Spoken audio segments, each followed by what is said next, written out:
विद्यार्थी मित्रांनो नमस्कार. समाजशास्त्राचा हा आपला सिलेबसचा नेक्स्ट टॉपिक आहे बघा. आत्तापर्यंत आपण जे जे पाहिलं ते तुम्हाला व्हिडिओ सगळे आपल्या ॲपला अपलोड केलेले आहेत. नेक्स्ट हा व्हिडिओ आहे सिरीजमधला. हा आजचा टॉपिक जो आहे तो आहे सोशोलॉजी अँड कॉमन सेन्स, म्हणजे समाजशास्त्र आणि सामान्य ज्ञान. म्हणजे ह्याच्या आधीच आपण काय पाहिलं, युरोपातील बदल पाहिले, समाजशास्त्र म्हणजे काय समजून घेतलं. त्याच्यानंतर एक पॉझिटिव्हिझम म्हणजे प्रत्यक्षवाद नावाची जी गोष्ट आली त्याच्याबद्दल पण आपण चर्चा केली की साधारणपणे समाजशास्त्रीय वैज्ञानिक कोणत्या पद्धतीने समाजशास्त्राचा अभ्यास केला गेला. आता यातला एक महत्त्वाचा पॉईंट आहे जो की सिलेबसचा छोटा टॉपिक आहे पण एक्झामच्या दृष्टीने महत्त्वाचा आहे. डायरेक्ट क्वेश्चन येतो की what is sociology and common sense किंवा differentiate between sociology and common sense अशा प्रकारचा आहे किंवा एक्झाम्पल देऊन पण येतं. तर याच्यामध्ये पहा काय की समाजशास्त्र आणि सामान्य ज्ञान म्हणजे नक्की काय. आपण समाजशास्त्र म्हणजे पाहिलंय पण सामान्य ज्ञान म्हणजे काय याच्याबद्दल आपल्याला चर्चा करायची. सोशोलॉजी म्हणजे काय, समाजशास्त्र. अगेन आपण जे समाजशास्त्राची व्याख्या पाहिलं तर समाजशास्त्रात आपण काय करतो, वैज्ञानिक पद्धतीने जे आहे तर ते सामाजिक तथ्यांचा अभ्यास करतो आणि त्या आधारे ज्या विज्ञानाच्या पद्धती आहे म्हणजे निरीक्षण, त्याच्यानंतर प्रयोग, त्याच्यानंतर त्याचं कंपॅरिझन आणि शेवटी जे काय आपण थिअरी इस्टॅब्लिश करतो त्या पद्धतीतून पाहिलं. हा नेक्स्ट टॉपिकमध्ये आपण कॉमन सेन्स म्हणजे काय की डे टू डे लाईफमध्ये एखाद्या गोष्टीविषयी आपली काही मतं बनलेली असतात जे आपल्या प्रत्यक्ष जगण्याचा भाग असतात की सामान्यपणे आपण आजूबाजूला वावरत असतो. मग एखाद्या गोष्टीविषयी आपलं काहीतरी मत असतं. काय मत असतं की एक्झाम्पल घेऊ गरिबीचं की गरीब आहे, एखादा व्यक्ती गरीब आहे तर तो गरीब का आहे. तर आजूबाजूला तुम्ही ऑब्झर्व केलं तर अनेक मतं असतात. पहिले काही लोक म्हणतात तो गरीब आहे कारण की त्याला काम करण्याचा कंटाळा आहे. काही लोकांचं मत असं असतं की प्रॉब्लेमॅटिक फॅमिलीजमधून आलेला व्यक्ती आहे आणि त्याचा प्रॉब्लेम आहे. काही लोकांचं म्हणणं असतं की त्या व्यक्तीला बजेट मॅनेज करता येत नाही. हे साधारणपणे आपण ओव्हरऑल पाहिलं बघा, ऑब्झर्व केलं तर अशा अनेक म्हणजे गरिबांविषयी अनेक काय काय गोष्टी समाजामध्ये आजूबाजूला चर्चा केलेल्या जातात. पण ज्यावेळेस आपण या गोष्टींचा विचार करतो आणि त्या व्यक्तीला समजा आपण विचारलं ज्याने मत दिले की गरीब का आहे, तर गरीब जो आहे त्याला काम करण्याचा कंटाळा असल्यामुळे तो गरीब राहिलेला आहे असं जो व्यक्ती सांगतोय, त्या व्यक्तीला जर आपण हा प्रश्न विचारला की तू जे सांगतोय तो व्यक्ती की काम करण्याचा कंटाळा आहे, हे जे कॉमन स्टेटमेंट आहे गरिबांविषयी, सगळ्या गरिबांविषयी, याचा आधार काय, म्हणजे कोणत्या आधारावर, कोणत्या तथ्यांच्या आधारे, कोणत्या पुराव्यानुसार तू बोलतोय की गरिबी ही कामाच्या कंटाळ्यामुळे आहे. तर अशा वेळेस त्याचं उत्तर नसतात. म्हणजे हा फरक कॉमन सेन्सचा आहे आणि समाजशास्त्राचा आहे. कॉमन सेन्समध्ये ज्या काही गोष्टी मांडलेल्या जातात त्या तथ्यहीन असतात, त्याला कोणतेही पुरावे नसतात. ते फक्त त्यांना असं वाटतं की हे नॅचरल आहे, नैसर्गिक पद्धतीने आहे म्हणून आमचं बरोबर आहे. त्याला कोणताही वैज्ञानिक पाठपुरावा नसतो. आता याच ज्यावेळेस आपण समाजशास्त्रीय अभ्यासामध्ये येतो म्हणजे समाजाच्या अभ्यासामध्ये ज्यावेळेस आपण येतो तर समाजशास्त्रीय अभ्यासात काय बोललं जातं तर कोणतीही गोष्ट वैज्ञानिक पद्धतीशिवाय चर्चा केली जात नाही. मग आता हेच एक्झाम्पल, पुअर्टीचंच एक्झाम्पल घेऊ आपण आणि कॉमन सेन्सचं जे आहे ते डिफरन्शिएट करताना नंतर आपण टेक्निकल डेफिनेशनमध्ये जाऊ. आधी समजून घेऊ काय. तर ज्यावेळेस आपण सोशोलॉजी म्हणजे समाजशास्त्रीय दृष्टिकोनातून विचार करतो तर समाजशास्त्रीय दृष्टिकोनातून गरिबीचा विचार करताना अनेक पॉईंट येतात. काय पॉईंट येतात, पहिल्यांदा बऱ्याच वेळा बघा स्ट्रक्चरल प्रॉब्लेम असतात. बघा स्ट्रक्चरल प्रॉब्लेम्स आहेत. स्ट्रक्चरल म्हणजे संरचनात्मक जे आहे, संरचनात्मक काय प्रॉब्लेम्स आहेत त्याच्यावर आपण पाहूया. म्हणजे संरचना कशा प्रकारची आहे समाजाची. आता संरचनेचं जे उदाहरण आहे तर ते अगदी आदिम समाजापासून आत्तापर्यंतच्या सोसायटीचे जे संरचना आहेत त्या वेगवेगळ्या आहेत. त्यातलं आपण समजा मध्ययुगीन संरचना पाहिली, फ्युडल सोसायटी पाहिली मध्ययुगीन काळातली, तर त्याच्यामध्ये काय होतं की लँडलॉर्ड नावाचा कन्सेप्ट होता. सरंजामी लोक होते, ते सरंजामी लोक लँड होल्ड करत होते म्हणजे बऱ्याच जमिनी त्यांच्या मालकीच्या होत्या आणि त्याच्यानंतर आणि त्यांच्या जमिनीवर काम करणारे लेबरर्स हे लँडलेस म्हणजे भूमिहीन होते. तर त्यावेळेस काय व्हायचं की भूमिहीन असल्यामुळे त्यांची जी बार्गेनिंग पॉवर आहे म्हणजे ज्या पॉवरमध्ये ते त्यांच्या जगण्याचा वेज किंवा जे काय मागू शकतात की एवढं काम केलं तर एवढं पाहिजे, तर अशा प्रकारची जी बार्गेनिंग पॉवर आहे ती त्यांच्याकडे नव्हती आणि त्या माध्यमातून त्यांचं शोषण केलं जायचं. तर गरिबी जी आली आहे ती शोषणातून आलेली आहे तिथे. म्हणजे ही कशातून आली आहे, शोषण कशातून आले तर त्या प्रकारच्या संरचनेतून आले. म्हणजे सरंजामी आणि लँडलेसनेस म्हणजे जमीन असणारे आणि जमीन नसणारे. आणि याच्यातूनच आपण पुढे जाऊ तर कार्ल मार्क्सचं हेच आहे की मोड ऑफ प्रोडक्शनमध्ये तो काय म्हणतो, जो ज्याच्याकडे साधनांची मालकी आहे आणि ज्याच्याकडे साधनांची मालकी नाही अशा वर्गातूनच साधारणपणे व्यवस्था घडत असतात. जे की हे पण तेच एक्झाम्पल आहे. म्हणजे काय, गरिबी कशाचा पार्ट आहे तर संरचनात्मक रचनेचा पार्ट आहे. म्हणजे आत्ताची जर या काळातली आपण पाहिली तर भांडवलात्मक संरचना जे आहे म्हणजे सगळं जे भांडवलचं युग आहे, भांडवलवादी लोकांचं युग आहे. आणि त्याच प्रमाणात थॉमस पिकेटी बघा फ्रान्समध्ये जो आता करंटली लिहितो इकॉनॉमिक्सवर, तर थॉमस पिकेटीचं काय म्हणणं आहे की जे गरिबीमध्ये आता वाढ झालेली आहे, जरी ओव्हरऑल सगळ्याकडे संपत्तीची वाढ दिसत असली, म्हणजे संपत्तीची वाढ प्रचंड आहे. तुम्ही जर जागतिक पहा, भारतीय पहा, तर संपत्तीची वाढ इव्हन भारत आता ऑलमोस्ट 4थ्या साधारण क्रमांकावर आहे. ओव्हरऑल जे सगळं अर्थव्यवस्था जी आहे म्हणजे जपानला मागे टाकून आता 4थ्या क्रमांकावर भारताने मूव्ह केलेलं आहे, भारत पुढे गेलेला आहे. पण ही संपत्तीच्या वाटप, पण ज्या वेळेस आपण या संपत्तीचं वाटप पाहतोय तर ते संपत्तीचं वाटप त्या प्रमाणात झालंय का, तर गरीब जे आहेत ते आणखी गरीब झालेत. मध्यमवर्ग जो आहे म्हणजे मध्यमवर्गाच्या परत 3 प्रकार पडतात, उच्च, मध्यम आणि निम्न मध्यम वर्ग आता गरिबीच्या पातळीवर ढकलण्यात आहे. जो मध्यम वर्ग आहे त्यातला तो निम्न पातळीवर आलाय. आणि हे जे सगळे बदल आहेत हे सगळे जे आहेत म्हणजे पुअर्टीकडे जाताना संरचना पहिल्यांदा काम करते. हे कशातून येतात, हे समाजशास्त्राच्या अभ्यासातून येतं. मग हे मी जे सांगितले हे कशाने, तर याची तथ्य गोळा केली जातात वैज्ञानिक पद्धतीने. त्या तथ्यांच्या आधारे निष्कर्ष काढले जातात आणि त्या निष्कर्षाच्या आधारेच बोललं जातं. आणि हे जर डॉक्युमेंट पाहिजे असलं तर याच्याबद्दल EPWला डिटेल लिहिलेलं आहे, त्याच्यावर आपण चर्चा करू. आता फक्त आपल्याला हे यातला फरक समजून घ्यायचा आहे, त्याच्याबद्दल सांगतो मी. दुसरं कारण आहे बघा, म्हणजे संरचनात्मक एक कारण झालं. दुसरं कारण आहे इनइक्वॅलिटी आहे. इनइक्वॅलिटी एक कारण आहे. इनइक्वॅलिटी म्हणजे काय, असमानतेचं एक तत्व जे आहे, असमानता. मग असमानता कशी आहे, तर समाजामध्ये असमानतेचे बरेच डेफिनेशन आहे. प्रत्येक विज्ञानाच्या शाखेमध्ये इनइक्वॅलिटीची वेगवेगळी डेफिनेशन आहे. समाजशास्त्रात देखील असमानतेची वेगळी डेफिनेशन आहे. असमानता वेगवेगळ्या तथ्यांच्या आधारे पाहिली जाते. असमानतेचं मी एक गरिबीच्या माध्यमातून त्याचे फॅक्टर ज्यावेळेस आपण पाहतोय त्यातलं एक असमानतेचं उदाहरण सांगतो की आपण शाळेचं उदाहरण घेऊ. शाळेत शिकणारा एखादा विद्यार्थी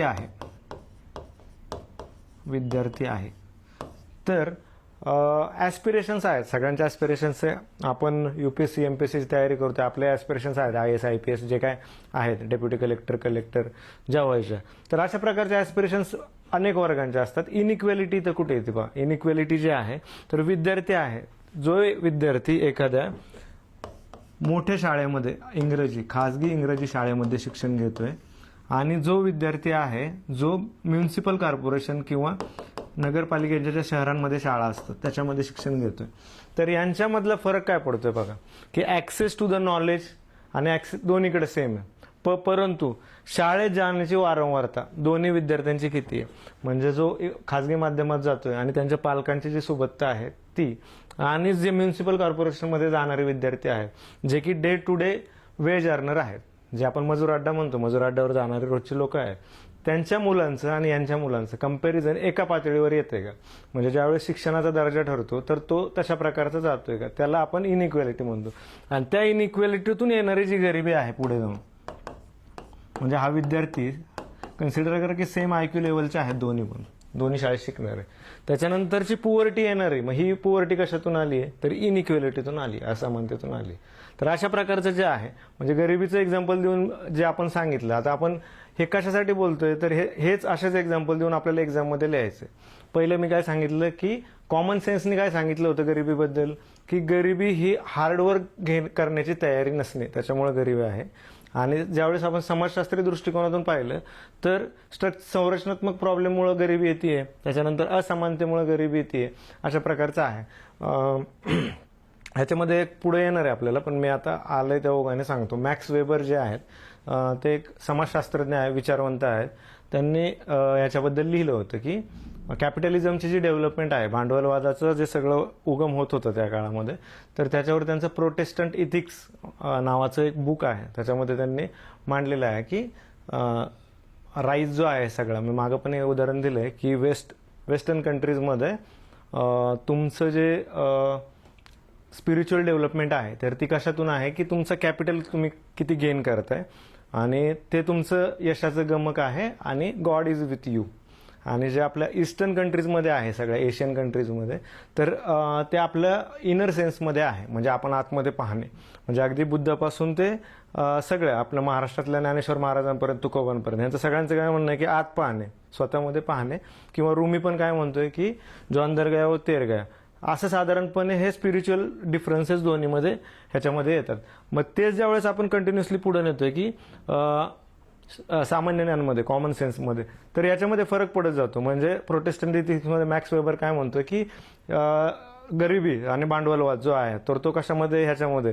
आणि त्याच वेळेस त्याच पुस्तकामध्ये मॅक्स वेबरने काय सांगितलं की वर्क इज वर्शिप नावाची गोष्ट सांगितली, जी तुम्ही शाळेत, कॉलेजमध्ये बऱ्याच ठिकाणी ऐकली असेल. Work is worship. Work is worship म्हणजे काय, साधारणपणे काम करणे हीच ईश्वराची पूजा करणे, अशा प्रकारचं जे सगळं आहे, कोट आहेत बघा. मग याच्यामध्ये जर वर्क इज वर्शिप असेल तर रोज डेली काम करणारा, 18-18 तास काम करणारा जो मजूर आहे तो सर्वात श्रीमंत पाहिजे होता.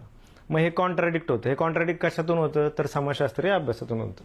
म्हणजे हे कॉन्ट्राडिक्शन आपल्याला कुठं काढता येतं तर समाजशास्त्रीय अभ्यासातून आपल्याला असं कळतं की वर्क इज वर्शिप नावाची जी गोष्ट आहे ती सगळ्यांना लागू होत नाही, ती विशिष्ट वर्गालाच लागू होते.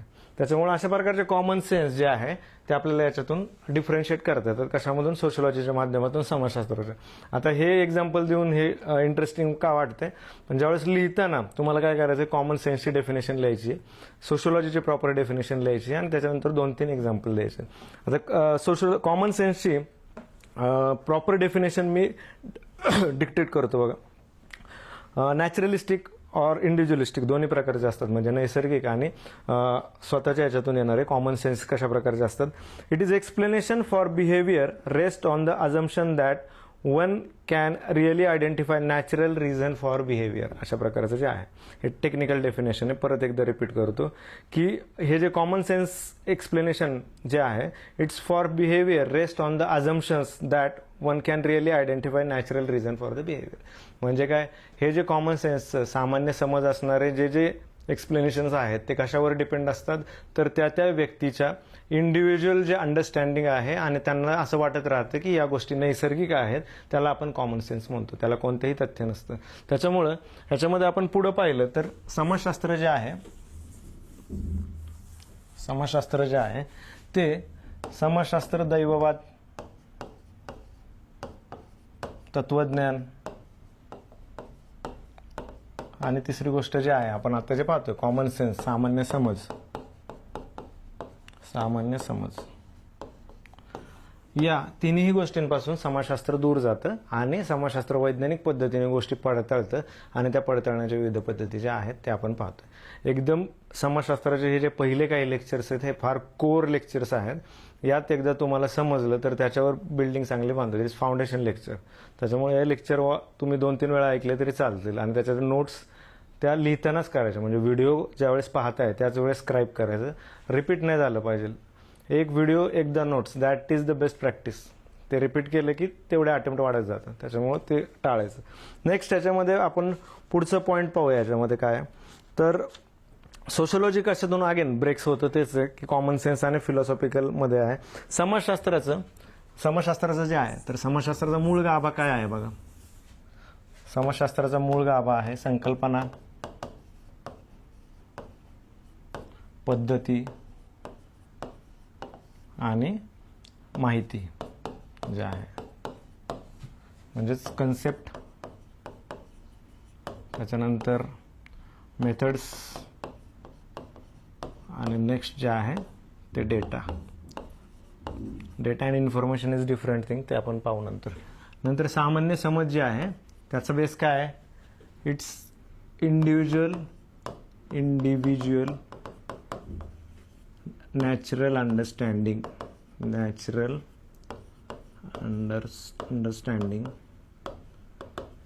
याला काय बेसच नाही, काय नो सायंटिफिक बेस, याला सायंटिफिक बेस नाही. लक्षात राहील काय काय तर समाजशास्त्राचं जे आहे, समाजशास्त्राचं जे सगळं डिपेंड आहे स्ट्रक्चर ते कशावर आहे, संकल्पनेवर आहे. काही संकल्पना आहेत, काही कन्सेप्ट आहे. त्या कन्सेप्ट काही मेथडच्या थ्रू म्हणजे काही संशोधनाच्या पद्धती आहेत, म्हणजे कशा प्रकारे प्रयोग करण्याच्या पद्धती आहेत, त्याच्यात मार्फत त्या व्हेरीफाय केल्या जातात. जे आपण पॉझिटिव्हिझममध्ये पाहिलं, पॉझिटिव्हिझम कशा प्रकारे साधारण वर्कआउट होतं, जे ऑगस्ट कॉम्ट यांनी पॉझिटिव्हिझम नावाची टर्म जी आहे ती टर्म पहिल्यांदा डेव्हलप केलेली आहे व्यवस्थितपणे, आणि मेथड ती डेव्हलप केली. त्या मेथडने त्यांनी ती लॉ ऑफ 3 स्टेजेस, कालच्या लेक्चरला आपण पाहिलं पॉझिटिव्हिझममध्ये, परत एकदा पण घे, लॉ ऑफ 3 स्टेजेस मांडला. त्याच्यामध्ये समाज 3 साधारण अवस्थेतून गेला असं त्यांनी सांगितलं. पहिली प्रीमॉडर्न होती, त्याच्यामुळे मध्ये समाज आदिम समाज होता. त्याच्यानंतर साधारण मेटाफिजिकल स्टेज आली, आणि त्याच्यानंतरची जी आहे ते पॉझिटिव्ह स्टेज, म्हणजे जी त्याच्यामध्ये ऑगस्ट कॉम्ट यांनी सांगितलं की जगाची नवीन व्यवस्था तयार होती. अशा त्या पद्धतीच्या माध्यमातून त्यांनी ते सांगितलेलं आहे. आणि नेक्स्ट माहिती सेट डेटा कलेक्शन जे सगळं करतोय आपण, मग त्याच्या संशोधनाच्या विविध पद्धती आहे. ह्याच्यानंतरचा नेक्स्ट पॉईंट आपला तोच आहे, टेक्निकल आहे. त्याच्यामध्ये आपण संशोधनाची माहिती कशी कलेक्ट करायची आणि व्हेरीफाय कशी करायची ते आपण त्याच्यामध्ये पाहू. हे झालं समाजशास्त्राच्या मध्ये. आता हे कॉमन सेन्समध्ये काय आहे की इंडिव्हिज्युअल नॅचरल अंडरस्टँडिंग, म्हणजे स्वतःला जे जे काय पाहून समजते, व्हेरीफाय केलेलं नाहीये, कोणाला विचारलेलं नाहीये, काही नाहीये, त्याच्यातून त्याला काही सायंटिफिक बेस नाहीये. म्हणजे याचं मेन काय की यांच्या बिलिफ्सवर जो आहे त्या बिलिफ्सला परत क्वेश्चन्स विचारले जात नाही. म्हणजे तुमच्या श्रद्धा आहे, तुमचं जे काय आहे त्याच्यावर क्वेश्चन विचारलेले जात नाही. जे आहे तसं आहे, आम्हाला मान्य आहे हे जे आहे. पण समाजशास्त्र प्रश्न विचारतं, रिझन, आणि त्याच्यानंतर ते प्रूव्ह करून डेटा मांडतं. हा बेसिक डिफरन्स आहे सोशलॉजी अँड कॉमन सेन्समध्ये. ह्याच्या पलीकडे याच्यामध्ये जास्त काय नाही, हेच आहे. त्यामुळे एक्झामला तुम्ही काय करणार तर उदाहरण देऊन एक्सप्लेनेशन करायचं. म्हणजे जे एक्झाम्पलच्या थ्रू. कॉमन सेन्स म्हणजे काय, कॉमन सेन्सची डेफिनेशन मी सांगितली. कॉमन सेन्सची डेफिनेशन एकदा परत पाहून घ्या. समाजशास्त्राची एक व्याख्या लिहायची, कॉमन सेन्सची एक डेफिनेशन पूर्णपणे कंप्लीट करायची, आणि ती झाल्यानंतर उदाहरणं द्यायची 1-2, आणि उदाहरणाच्या माध्यमातून टेबल फॉर्मॅटमध्ये उदाहरणं दिली तरी चालेल. समजा गरिबी आहे, तर गरिबी समाजशास्त्राच्या दृष्टिकोनातून काय आहे तर संरचनेमुळे येते, असमानतेमुळे गरिबी येते. आणि कॉमन सेन्सनी काय आहे तर कॉमन सेन्सची उदाहरणं द्यायची. कॉमन सेन्समध्ये गरिबीबद्दल काय म्हटलं जातं की कामाचा कंटाळा आहे, फॅमिली बॅकग्राऊंड आहे, याला बजेट मॅनेज करता येत नाही, अशा साधारण उदाहरणं आहेत. ही उदाहरणं आहेत. आता आणखी काय याचे उदाहरणं पाहू आपण, म्हणजे आपला टॉपिक आणखी संपेल. हे समाजशास्त्र इंटरेस्टिंग आहे बघा.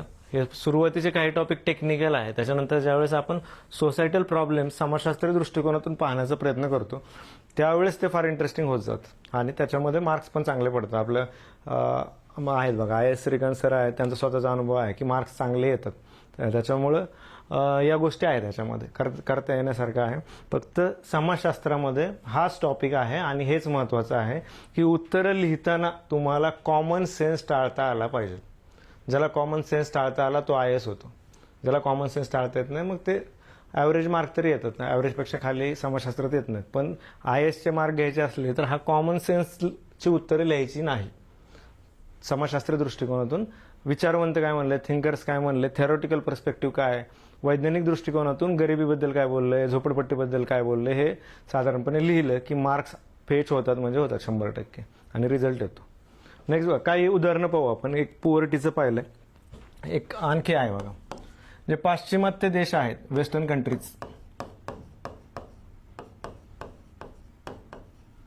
कंट्री ज्या आहेत, आणि नॉन वेस्टर्न ज्या आहेत, म्हणजे आपल्याकडे ईस्टर्न कंट्रीज, ईस्टर्न नाही डायरेक्टली, जापनीज पण ईस्टर्न आहे, नॉन डेव्हलप जे आहे किंवा नॉन वेस्टर्न कंट्रीज आपण म्हणू. अगदी कम्प्लीट नाही होत कारण की ईस्टर्न कंट्रीजमध्ये जापान पण येतं, पण ठीक आहे. याच्यामधलं जे आहे तर काय बऱ्याच वेळा काय समज आहे, पाश्चिमात्य देश हे प्रगत आहेत, आफ्रिका बाकीचे काही देश आहेत ते अप्रगत आहेत. हे साधारण कॉमन सेन्सिकल आहे बघा. म्हणजे याला काय बेसच नाही की कशावरून तुम्ही ठरवता की हे प्रगत आहेत आणि अप्रगत आहेत.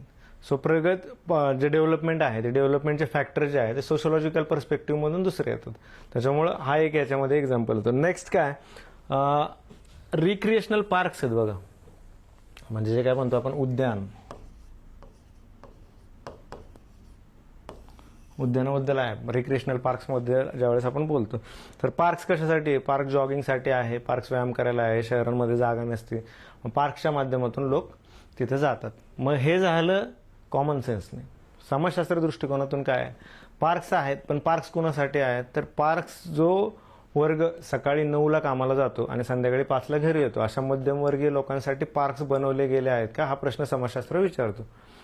कारण की दुपारी पार्क्स बंद असतात, पण दुपारी खऱ्या पार्क्सची गरज कोणाला असते? जे फेरीवाले आहेत, जे सकाळी आणि संध्याकाळी 5 नंतर या मध्यम वर्गासाठी सेवा पुरवतात. मग ते कोणत्या माध्यमाची सेवा आहे? दोन्ही माध्यमाची सेवा आहे. म्हणजे काही म्हणजे ते जे काम करतात आणि त्यांचा मोकळा वेळ कोणता असतो, फ्री स्पेस, तर तो आहे दुपारचा, ज्या काळामध्ये त्यांना रेस्टची, आरामाची गरज असते. आणि ती आरामाची गरज जी आहे ती त्या झाली पाहिजे. आणि त्यांना मेन प्रॉब्लेम असतात की होमलेसनेस पण असतो, किंवा घर असली तर ती लांब असतात कामाच्या ठिकाणावरून, त्यांना पायी चालावं लागतं. मग ही दुपारच्या वेळेस पार्क्स बंद का असतात? तर त्याच्यातून इनइक्वॅलिटी दिसते की समाजाकडे पाहण्याची. ठीक आहे, हा झाला समाजशास्त्रीय दृष्टिकोन की पार्क्स विषयी चर्चा करताना. हे साधारण आहे कॉमन सेन्स आणि समाजशास्त्र दृष्टिकोन. आणखी 1-2 एक्झाम्पल घेऊन आपण थांबूया. अनएम्प्लॉयमेंट एक आहे बघा. अनएम्प्लॉयमेंट बद्दल बरंच बोललं जातं. अनएम्प्लॉयमेंट, बेरोजगारी, जो सर्वच जगातील देशांपुढे मोठा प्रश्न आहे, बेरोजगारी. मग काय बेरोजगारीचं काय? तर अनएम्प्लॉयमेंट बद्दल काही चर्चा असतात बघा. अनएम्प्लॉयमेंटमध्ये म्हणजे काम भरपूर आहे पण त्यांना कामाचा कंटाळा आहे, त्याच्यामुळे हे काम करत नाही. आणखी काय उदाहरणं? म्हणजे अशा बऱ्याच आपल्याला ह्याच्यामध्ये उदाहरणं पाहता येतात. महिलांचं जे आहे तर कामाचं जे बेरोजगारीचं प्रमाण ते कशातून मोजलं जातं, अशा बऱ्याच चर्चा आहेत. मग बेरोजगारी नक्की याच्यातून आहे का? बेरोजगारी काय येते? अनएम्प्लॉयमेंट काय येते? त्याच्यानंतर बेरोजगारीचे परत अनेक प्रकार येतात. म्हणजे प्रच्छन्न बेरोजगारी, संरचनात्मक बेरोजगारी, आपण त्यात जात नाही. पण बेरोजगारीचे जे कॉमन अझम्पशन्स आहेत की कामाचा कंटाळा आहे किंवा कामच करायचं नाही आहे, आळस आहे, याच्यातून बेरोजगारी आलेली आहे का? पण बेरोजगारी अनेक वेळा संरचनात्मक बेरोजगारी आहे, म्हणजे बरेच प्रॉब्लेम्स आहे याच्यामध्ये. इराणियन एक मूवी आहे बघा, लैलाज ब्रदर नावाची. या मूवीच्या माध्यमातून मी बेरोजगारीबद्दल बोलतोय की एक महिला आहे इराणियन, आणि त्या साईडचं बॅकग्राऊंड इराण देशातलं जे आहे सगळं सोशल सामाजिक हे जे सगळं बॅकग्राऊंड आहे सांस्कृतिक, त्याच्यामधून ती चर्चा आहे. फार सुंदर मूवी आहे, वेळ मिळाला तर नक्की पहा. लैलाज बॅकग्राऊंड की 4 भाऊ आहेत आणि 1 बहीण आहे. जॉबला कोणी फक्त 1 बहीण आहे आणि 4 भाऊ जे आहेत ते जॉबलेस आहेत. आणि त्याच्यानंतर त्यांचा सगळा स्ट्रगल आहे, म्हणजे जॉब, अनएम्प्लॉयमेंट का आली आहे? तर त्यातील एक जो त्यांचा भाऊ आहे त्याला अनएम्प्लॉयमेंट का आली आहे? तर अचानक प्रॉफिट कमी झाल्यामुळे एक कंपनी बंद केलेली आहे आणि सगळ्या कामगारांना विदाऊट नोटीस काढून दिलेलं आहे. मग ही बेरोजगारी त्याच्या कामाच्या कंटाळ्यामुळे आली का? तर नाही. ही कशातून आली आहे? तर भांडवलवादाच्या जे सगळा प्रॉफिट मिळवण्याचा उद्देश आहे आणि त्याच्यानंतर त्यांची लायबिलिटी कामगारांप्रती काहीच राहिलेलं नाही आहे, म्हणजे कामगारांना ती लायबल नाही. अशा प्रकारच्या संरचनेमुळे बेरोजगारी आलेली आहे का? त्याच्यानंतर त्यांचा सगळा जो जीवनाचा स्ट्रगल आहे ते बेरोजगारीचं हे एक उदाहरण झालं. दुसरं जे आहे तर त्यातले बाकीचे जे सगळे स्ट्रगल आहेत, मग अचानक त्यांचे जे आहे म्हणजे जी मुव्हेबल प्रॉपर्टी आहे, प्रॉपर्टी सेल केली आहे. काय? तर काहीतरी बिझनेस करण्यासाठी प्रॉपर्टी सेल केलेली आहे. मग ते प्रॉपर्टी सेल केल्यानंतर 2च दिवसात म्हणजे मूव्ही फिक्शनल आहे, 2च दिवसामध्ये इराण आणि जे अमेरिकन जे सगळे संबंध आहेत त्यांच्याशी क्लॅश होतात आणि डायरेक्टली गोल्डच्या प्राइस हे कमी व्हायला लागतं. आणि त्यांनी विकत घेतलेलं गोल्ड जे काही मिलियन्सचं होतं ते साधारणपणे थाउजंड्समध्ये येऊन जातं. परत ते सगळं ड्रीम शॅटर्ड आहे आणि again they are unemployed. So that is the I want to tell that common sensical ज्या गोष्टी आहेत त्याच्यामुळे कंटाळा आहे का? नाही आहे. तर प्रॉब्लेम काय आहे की संरचनाच तशा प्रकारची नाही आहे की जी नोकरी देऊ शकते. मग ह्याच्यामध्ये स्थलांतर जे करतात, म्हणजे ग्रामीण भागातून म्हणा किंवा शहरांमध्ये जे सगळे स्थलांतर करतात, तर ते स्थलांतर होताना कशा प्रकारचे मायग्रेशन, हे डिटेल आपण याच्यामध्ये चर्चा करणार आहे त्या लेबरच्या टॉपिकमध्ये. फक्त मला कॉमन सेन्सचा डिफरन्स तुम्हाला समजून सांगायचं होतं. आणि एक शेवटी महत्त्वाचा जो काही वेळा इंटरव्ह्यूला पण विचारलेला आहे बा, काय? तर what is difference between gender and sex, की लिंगभाव आणि लिंग याच्यामध्ये काय फरक आहे? आता हा टॉपिक एकदम डिटेल, म्हणजे याच्यावर बरीच चर्चा करण्यासारखी आहे. त्यातलं एक सोपं उदाहरण घेऊया की लहान मुलगी आहे, तर तिला बऱ्याच वेळा काय शिकवलं जातं की तू घरची कामं करायची, म्हणजे लहानपणापासूनच घरातली कामं करायला लावली जातात की स्वयंपाक करणे, झाडून घेणे. आणि मुलगा जो आहे तो बाहेर खेळत असतो आणि त्याचं रूपांतर सोसायटीमध्ये मोठ्या प्रमाणात नंतर काय होतं की मेल जो आहे तो ब्रेड अर्नर आहे, म्हणजे काम करणे आणि कमवणे, आणि मुलगी जी आहे ते काय घर सांभाळणे. सो हा स्ट्रक्चर जे आहे, हे जे सगळं संरचना तयार झालेली आहे, तर ही संरचना नॅचरल आहे का? ही संरचना कशी आहे? तर ही संरचना कॉमन सेन्सने नॅचरल आहे. म्हणजे असं करायचंय बाबा, चला आता काय शिकून काय करणार मुलगी किंवा मुली, तुम्ही शिका. मुलगी शिकल्यानंतर त्यांनी नर्सिंगच्या याला घ्या किंवा शाळेत कोणत्या तरी शिकवायला जा. That is safe for you, जे तुमच्यासाठी सेफ आहे. मिलिटरीमध्ये आता एनडीएच्या ज्या आहेत त्या पहिल्यांदा केडरमध्ये मुलींचं ऍडमिशन झालंय. मग हे प्रकारचं जे स्ट्रक्चर आहे हे कॉमन सेन्सिकल, म्हणजे समाजाची मूल्य आहेत. पण त्या मूल्यांना ज्यावेळेस आपण विचारतो हे ट्रू आहे का, तर that is not true, it's societal. ज्यावेळेस आपण समाजशास्त्राच्या दृष्टिकोनातून पाहतो तर हे दोन्ही वेगळे आहे. सेक्स जो आहे तो नॅचरल आहे at the time of birth, तो बायोलॉजिकल आहे. मुलगा मुलगी जे काय सगळं आहे at the time of birth it's natural, it's biological. पण जेंडर जो आहे त्याच्यानंतर जेंडर नावाचा जो सगळा तयार केलेला स्ट्रक्चर आहे that is not natural, that is artificial, human constructed, मानवाने बनवलेला मानवनिर्मित समाज आहे आणि त्यातून क्रिएट झालेले प्रॉब्लेम्स. सत्यजित राय यांची आंतरजालीय नावाची एक मूवी आहे बघा. सत्यजित रे जे आहेत, सत्यजित रे यांची आंतरजालीय नावाची एक मूवी आहे, नक्की वेळ मिळाला तर पहा. ही या विषयावर गंभीरपणे चर्चा करते. म्हणजे त्या काळातले ब्रिटिश असतानाचे सती प्रथेविरुद्धचे सगळे नियम 1829ला म्हणजे बेंटिंगने जे सगळं लागू केलं होतं आणि रूल्स आणले होते राजा राममोहन रॉय यांनी. आणि बंगालमधलीच आहे, म्हणजे सत्यजित रे बेंगोलीच आहेत. सिनेमा त्यांचे प्रचंड वास्तवदर्शी आणि प्रभावी असतात. तर त्यांनी जे मांडलं होतं सत्यजित रे यांनी, तर त्या या मूवीच्या माध्यमातून लॉज जरी आले तरी एक 90-95 वर्षाच्या वृद्ध म्हाताऱ्याबरोबर एका 17-18 वर्षाच्या मुलीचं लग्न लावून दिलं जातं आणि त्याच्यानंतर जे आहे ती मुलगी त्याच म्हाताऱ्यावर त्याची डेथ दाखवलेली. मूवी फार इंटरेस्टिंग आहे. तर सांगायचं आहे काय की हे जे कन्स्ट्रक्शन आहे मॅरेजचं किंवा सती जाणे, हे कन्स्ट्रक्शन नॅचरल आहे का किंवा हे निसर्गदत्त आहे का, तर नाही. पण त्यावेळेच्या समाजाला ते मान्य होतं. त्यावेळेचा समाज त्या गोष्टीला मान्यता देत होता. मग हे काय झालं, कॉमन सेन्स झाला. समाजशास्त्रीय अभ्यास काय सांगतो की this is not normal, this is not normal. खरं काय हे तयार केलेलं स्ट्रक्चर आहे. So that is the sociological study. मग या सगळ्यांचा अभ्यास करायचा समाजशास्त्रामध्ये. समाजशास्त्राचा अभ्यास करताना आपण फक्त त्यावेळेच्या तथ्यांचा अभ्यास करतो का, तर ज्यावेळेस आपण सतीप्रथेचा अभ्यास करणार आहे तर त्यावेळेस आपल्याला त्यावेळेचं बॅकग्राऊंड काय, म्हणजे त्यावेळेचं कोलोनियल ऍडमिनिस्ट्रेशन काय म्हणतंय, म्हणजे ब्रिटिश ऍडमिनिस्ट्रेशन या व्यवस्थेकडे कसं बघतंय, त्यावेळेसचे रिफॉर्मर या व्यवस्थेकडे कसे पाहतात आहे, त्यावेळेसचे राजकीय जे सगळे आहेत ते या व्यवस्थेकडे कसं पाहत आहेत, आणि त्याचे जे सगळे फॅक्ट्स आहेत ते फॅक्ट्स गोळा करायचे, ते फॅक्ट्स संकलित करायचे.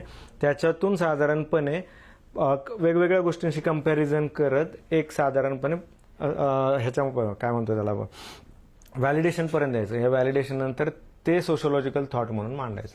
अगेन इट इज म्हणजे काही गोष्टी परत बदलत जातात, पण त्यावेळेसचं ते प्रयोगाने सिद्ध केलेल्या गोष्टी असतात. हे साधारणपणे कॉमन सेन्स आहे. हे बेसिक आपण बरेच एक्झाम्पल घेतले. तुम्हाला आणखी तुमच्या कॉमन सेन्सने जे जे एक्झाम्पल येतात ते एक्झामला लिहायचे. पण आता इथून पुढे ज्यावेळेस आपण सोशोलॉजीचा अभ्यासाच्या माध्यमातून पाहतोय तर कोणतीही गोष्ट कॉमन सेन्सने पाहू नका जी तुमच्या पेपरमध्ये रिफ्लेक्ट होऊ शकते. त्याच्यामुळे सोशोलॉजिकल स्टडी पहा. काही मॅगझिन्स असतात बघा, मराठीमध्ये पण आहेत, इंग्रजीमध्ये पण आहेत. मराठी माध्यमातून तयारी करणारे लोक पण आहेत जे आपल्याला लोकसत्ताला लिहिणारे आहेत. म्हणजे महाराष्ट्राचे सूरज एंगडे जे आहेत ते ऑक्सफर्डमध्ये काम करतात. समाजशास्त्राचे बरेच त्यांचे लिहिलेले आहे. सूरज एंगडे आहेत जे युथ आहेत तरुण सध्याचे आणि जे समाजशास्त्रामध्ये काम करतात, किंवा सतीश देशपांडे सर आहेत. अशा व्यक्तींचं साधारण मराठीमध्ये काय बरेच लेख असतात, लोकसत्ताला असतात किंवा इतर पेपरमध्ये असतात. आणि ईपीडब्ल्यू एक आहे बघा, ईपीडब्ल्यू जे आहे मॅगझिन आहे, इकॉनॉमिक अँड पॉलिटिकल वीकली. त्याच्यामध्ये आता करंटचे जे समाजशास्त्र अभ्यास करणारे लोक आहेत त्यांचे आर्टिकल्स आत्ताच्या विषयावर येत असतात. म्हणजे जे आपल्याला पेपर 1ला 40% साधारणपणे करंट अफेअर्स येतात, पेपर 2ला ऑलमोस्ट 60 to 80% करंट अफेअर्स असतात. त्याच्यामुळे हे दोन करताना हे प्रत्येक इश्यू पाहताना समाजशास्त्रीय अँगलमधून. पण जीएसचे नका पाहू, जीएसच्याच अँगलने पाहिजेत, फक्त समाजशास्त्राचे. सो मल्टिपल पर्स्पेक्टिव्ह एका पॉईंटचे झाले पाहिजे, त्या माध्यमातून आपल्याला चर्चा करत आहे. नेक्स्ट लेक्चरला आपण पुढच्या लेक्चरला पुढचा टॉपिक कंटिन्यू करू. या टॉपिकला आपण थांबूया. काही डाऊट असले तरी लगेच कॉन्टॅक्ट करत जा आणि क्लिअर करत जा. सरांना कॉन्टॅक्ट करा, मला डायरेक्टली कॉन्टॅक्ट केला तरी चालेल. या विषयावर आपण परत बोलत राहू. Thank you all for the joining. Thank you.